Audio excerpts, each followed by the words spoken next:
Kata elektronik pasti sudah tak asing lagi di telinga kita. Entah itu gadget, ponsel, televisi, komputer, laptop, dan masih banyak lagi. Barang-barang tersebut sudah menjadi konsumsi sehari-hari atau bahkan menjadi barang wajib dalam keseharian kita. Tapi pernahkah terbayangkan bagaimana nasib barang elektronik bekas yang sudah tak terpakai? Sudah benarkah pengelolaan sampah elektronik atau electronic waste atau e-waste di Indonesia? Sebab jika salah pengelolaan, e-waste yang banyak mengandung bahan beracun dan berbahaya atau B3 akan memberi dampak negatif bagi manusia. Berbagai solusi bisa dilakukan, salah satunya dengan mendaur ulang sampah elektronik tersebut. Tetapi tentu saja dengan tata cara daur ulang yang benar dan ramah lingkungan. Rafa Jafar atau yang biasa dipanggil RJ, salah satu penulis cilik yang mengkampanyekan proses daur ulang sampah elektronik dengan menuangkannya ke dalam sebuah buku yang berjudul E-Waste. E-Waste, Badan Daur Ulang Internasional Amerika Serikat Electronic Recyclers International atau ERI 10 Januari ini atau besok akan menyelenggarakan sebuah event untuk mengumpulkan sampah elektronik di Las Vegas. Jadi ERI ini ingin mensosialisasikan kepada masyarakat cara paling bertanggung jawab membuang sampah elektronik. Sementara itu di Indonesia ada seorang anak 12 tahun yang punya kepedulian yang sama. Akhirnya ia menulis buku E-Waste, apa itu E-Waste atau sampah elektronik dan apa dampak langsung sampah elektronik pada kita. Langsung saja kita ngobrol-ngobrol dengan sang penulis Rafa Jafar atau RJ. Selamat pagi, RJ.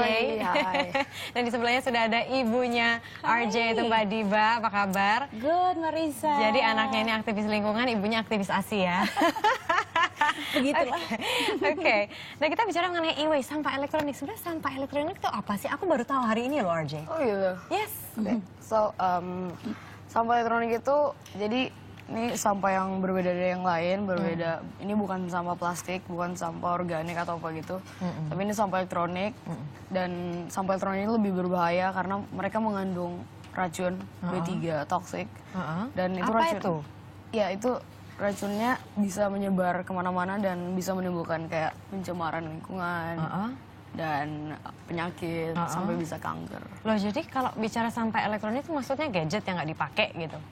Apa aja Kayak gadgetnya? sampah elektronik, nggak cuma gadget, nggak cuma HP, bisa sampai ke household appliance kayak AC, TV yang udah kepakai dan udah kebuang dan udah rusak gitu loh.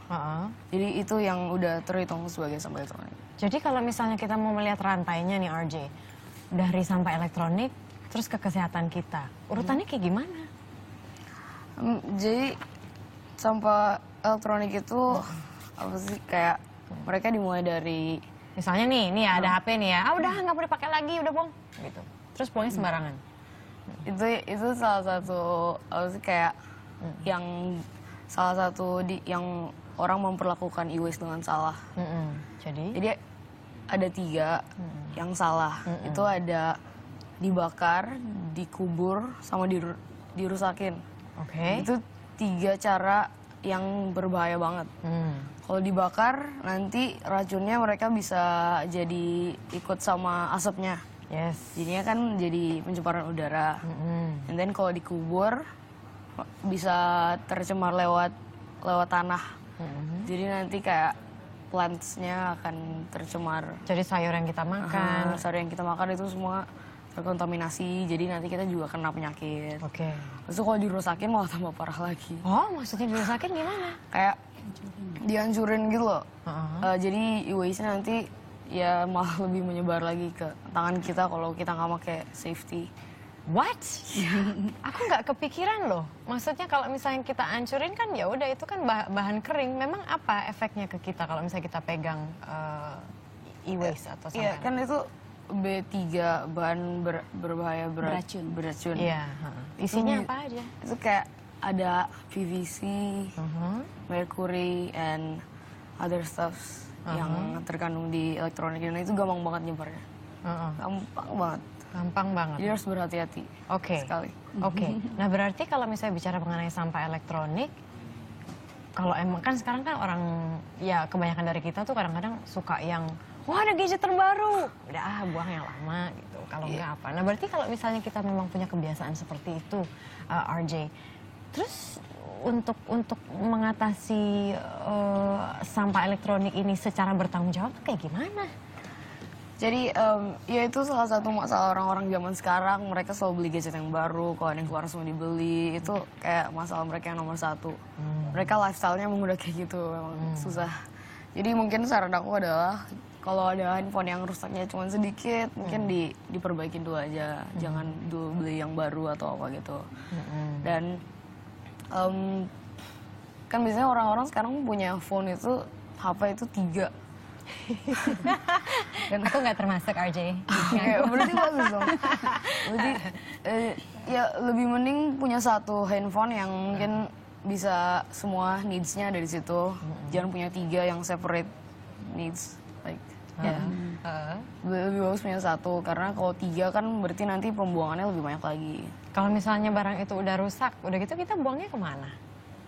Buangnya, sampah elektronik itu apa sih, mereka didaur ulangnya harus dengan cara yang spesial, nggak cuma harus di partsnya itu mereka harus dipisahin satu-satu. Kita sendiri nih? Enggak, oke. Emang ini caranya, karena harus pakai mesin yang spesial dan kita di Indonesia belum punya. Masa? Waste Management Indonesia juga belum punya? Kan kamu sempat ke sana kan? Iya, terus sana. Kalau di sana mereka caranya adalah dikubur. Tapi dikuburnya dengan cara yang safe, dengan cara yang aman. Jadi sebelum mereka kubur, sampah elektroniknya itu disatuin dulu sama semen. Supaya toksiknya nggak nyebar pas dikubur di tanah. Jadi pas mereka udah satuin sama semen, baru mereka taruh di tanah. Karena kan kalau dikubur nanti bisa menyebar juga. Yes. Gitu.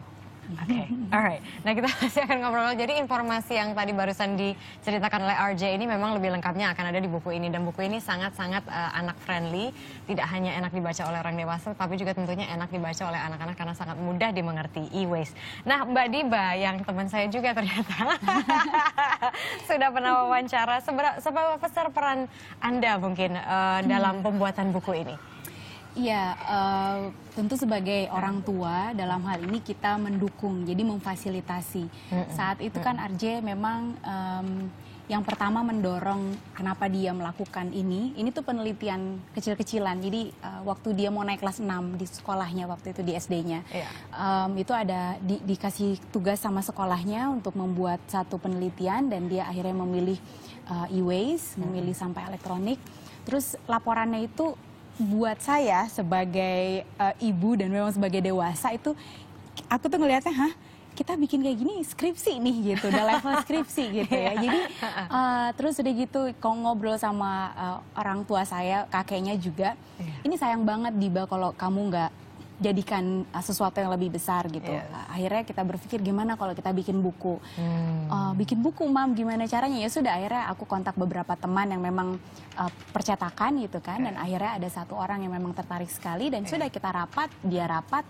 Dia bikin deh, mungkin 2-3 bulan udah jadi. Wow. Iya, karena lagi semangat-semangatnya waktu itu gitu. Dan waktu itu semangat-semangatnya gara-gara habis nonton Wall-E itu ya katanya? Ada Wall-E, jadi waktu ada Wall-E itu juga kita bilang, ini kan e-waste. Jadi sebenarnya kalau mau mau divisualkan itu seperti gunung-gunung yang banyak sekali sampah elektroniknya gitu. Dan kalau di bukunya Arji juga dibilang banyaknya seberapa nak?